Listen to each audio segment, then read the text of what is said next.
Kapag walang nakita, huwag mong isipin na walang ginagawa ang Diyos, na walang nagbabago.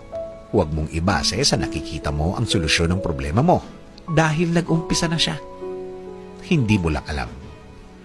Kasi kung gusto mo ikaw na naman ang masusunod, ikaw na naman ang gagawa ng solusyon, tapos kung nagkaroon na naman ng bagong problema o kaya lumala, ibibigay mo na naman sa Diyos. Hindi ganun yun. Hindi tiwala ang tawag doon. Mas magandang nag-aantay ka na ng mahabang panahon. At least, naaayos ang lahat. Kesa naman, sa lahat ng gusto mo, rush. Pero, lalong palala ang problema. Minsan, ang God's timing ay hindi nakatiming sa gusto nating timing. Pero, ito ang tamang timing na kailangan natin. Tamang-tama sa atin. Matutong magtiwala. Matutong maniwala. Tama. Matutong magtiwala.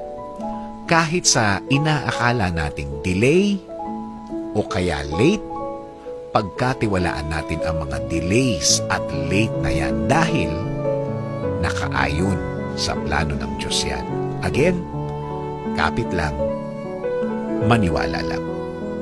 Sabi nga sa Psalm 31:15, ang aking mga kapanahunan ay nasa iyong kamay.